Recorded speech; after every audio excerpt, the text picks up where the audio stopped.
चलो आज हम लोग करंट इलेक्ट्रिसिटी से करने वाले हैं टॉपिक किरचॉफ्स लॉ। किरचॉफ में दो रूल होते हैं, एक होता है करंट रूल और एक होता है वोल्टेज रूल। ठीक है, करंट लॉ क्या कहता है? किरचॉफ का करंट लॉ, ये मैंने एक सर्किट का कोई भी छोटा सा पार्ट लिया है जहां पर एक जंक्शन है जिसमें 5 ब्रांचेस दिखाई है मैंने, 1 2 3 4 5। ठीक है, 3 ब्रांचेस से करंट आ रहा है, I1 I2 I3, और 2 ब्रांचेस से करंट जा रहा है।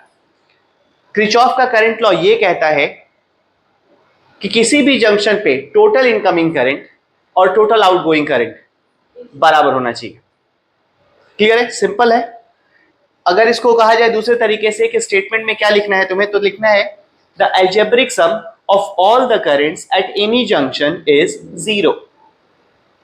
क्लियर है? तो ये है हमारा किरचॉफ का फर्स्ट रूल।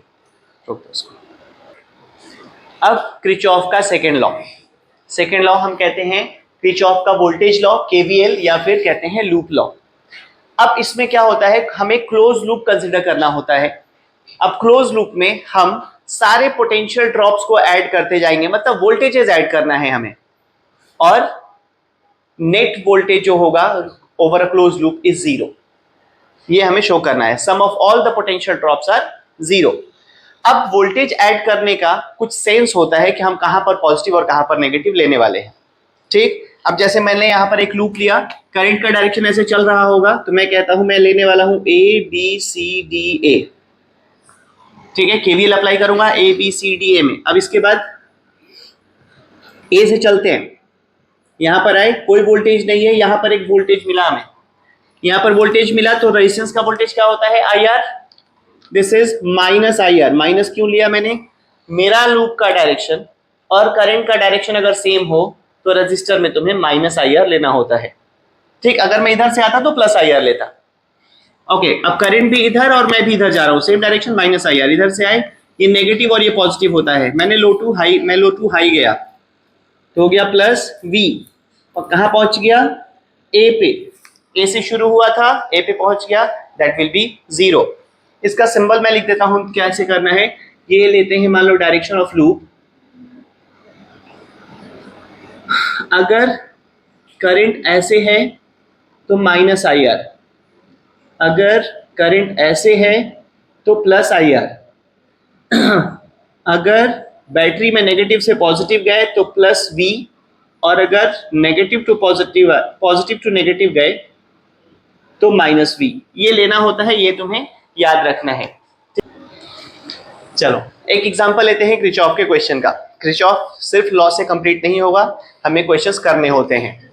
अब यहां पर एक एग्जांपल लिया मैंने, एक, अब यहां ध्यान रखना किरचॉफ में सीरीज पैरेलल लगेगा ही नहीं।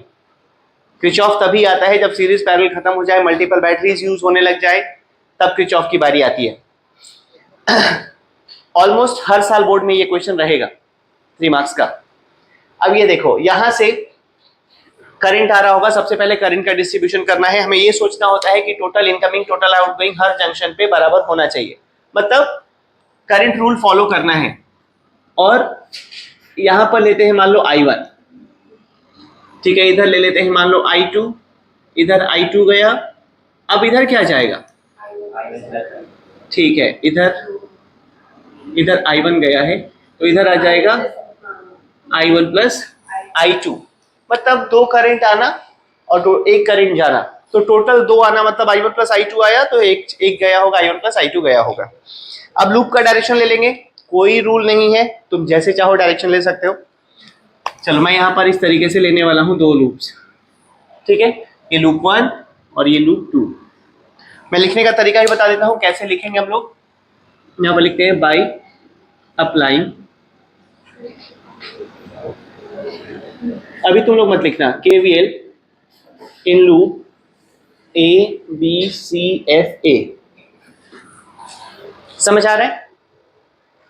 ए बी सी एफ ए लिया है मैंने, ए से चलना शुरू करते हैं। साइन कन्वेंशन याद होगा तुम्हें, चलो साइन कन्वेंशन यहां पर मैं लिख देता हूं। ये है डायरेक्शन ऑफ लूप,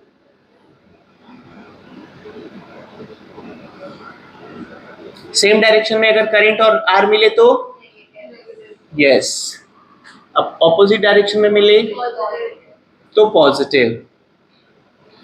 अगर बैटरी में नेगेटिव से पॉजिटिव जा रहे हैं तो, और पॉजिटिव से नेगेटिव आ रहे हैं तो नेगेटिव, वो याद रखना।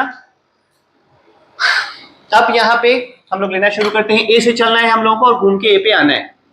ए से आगे चले, सबसे पहला मिला बैटरी मिली हमें 6 वोल्ट +6, प्लस माइनस का ख्याल रखना, गलती यही होनी है।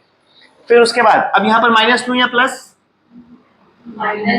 माइनस -4i2, फिर नीचे माइनस या प्लस, -1i1 + i2, यहां आ गए ए पे = 0। क्लियर है? अब इक्वेशन लिख लेते हैं, 1i1 + 5i2 = 6, इक्वेशन नंबर 1। ठीक, अब लेते हैं लूप। यही लाइन दोबारा लिखनी होगी तुम्हें, मैं थोड़ा शॉर्टकट ले रहा हूं, CDEFC ऐसे लेने वाला हूं KVL। देख लिया? ओके, सी से चलना शुरू करते हैं। यहां पर प्लस और माइनस, पहला वोल्टेज आया, गुड, +2i1, यहां प्लस और माइनस, माइनस, हम लोग पॉजिटिव से नेगेटिव आ रहे हैं, माइनस, फिर यहां पर आए, फिर इधर प्लस और minus, plus, same opposite direction में जा रहे हैं ना, पहुंच गए सी पे 0, तो क्या हो गया, 3i1 + i2 = 12, इक्वेशन नंबर 2। अब सॉल्व करते हैं, फर्स्ट इंटू 3 माइनस सेकेंड, तो हो गया 3i1 + 15i2 = 18, और ये हो गया 3i1 + i2 = 12। माइनस करना था, कैंसिल आउट हुआ, दिस इज 14i2 और ये हो गया 6, तो i2 = 3/7 एम्पियर। अब पुट कर देते हैं किसी एक में फ्रॉम इक्वेशन 1, क्या हो जाएगा, i1 + 5 × 5/7 = 6, तो i1 = 6 माइनस क्या, 3/7, तो ये हो गया 15/7। 42 - 15 25, 42 - 15 27/7, सही है ना, एम्पियर। ये है हमारा i1 और i2। समझ आ गया? फिजिक्स सिर्फ इस इक्वेशन को बनाने तक ही होता है, उसके बाद तो वही मैथ चलेगा लीनियर इक्वेशन का। क्लियर है? इसको रोको।